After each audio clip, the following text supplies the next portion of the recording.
Good day to you, most esteemed guest. I will be recording Pride and Prejudice. I do have a copy of the book, but I'm going to be reading it on the screen, so you don't have to hear page turning. And without much further ado, let's get right into it. Chapter 1. It is a truth universally acknowledged that a single man in possession of a good fortune must be in want of a wife.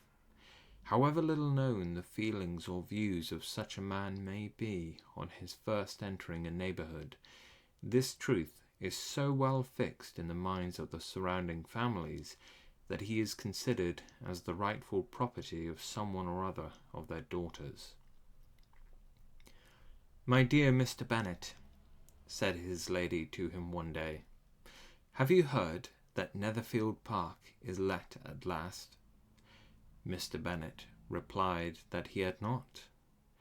"But it is," returned she, "for Mrs. Long has just been here, and she told me all about it." Mr. Bennet made no answer. "Do not you want to know who has taken it?" cried his wife impatiently. "You want to tell me, and I have no objection to hearing it." This was invitation enough. "Why, my dear, you must know.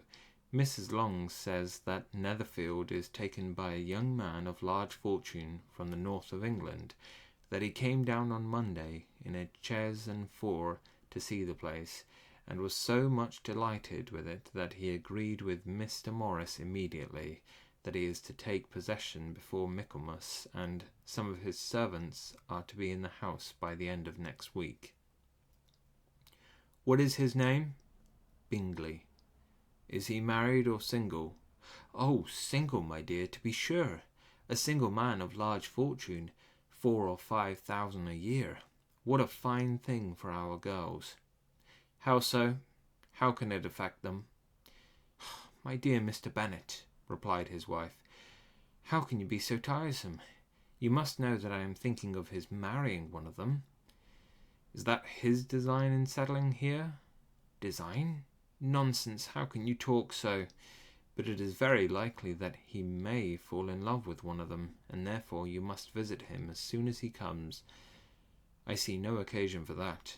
You and the girls may go, or you may send them by themselves, which perhaps will be still better, for as you are as handsome as any of them, Mr. Bingley might like you the best of the party."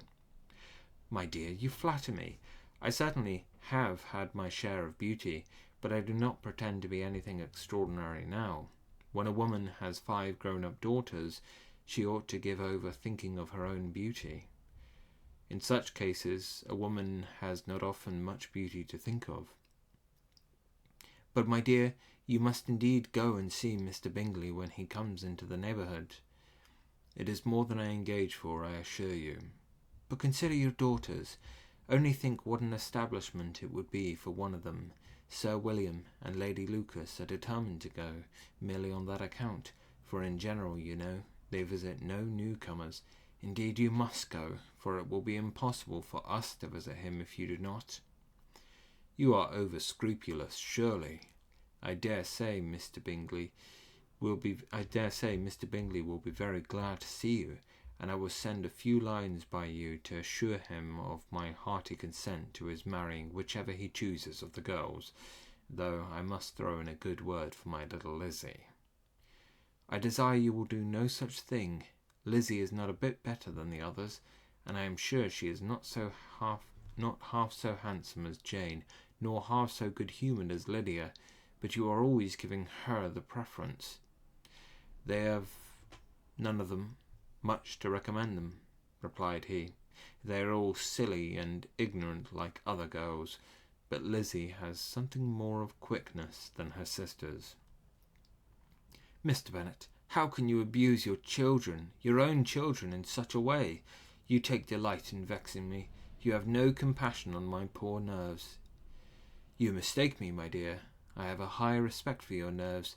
They are my old friends. I have heard you mention them with consideration these 20 years at least." You do not know what I suffer, but I hope you will get over it, and live to see many young men of 4,000 a year come into the neighbourhood. It will be no use to us if 20 such should come, since you will not visit them. Depend upon it, my dear, that when there are 20, I will visit them all. Mr. Bennet was so odd a mixture of quick parts, sarcastic humour, reserve, and caprice, that the experience of 23 years had been insufficient to make his wife understand his character. Her mind was less difficult to develop.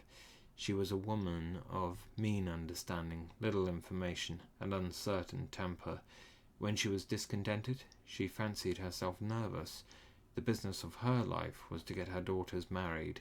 Its solace was visiting and news.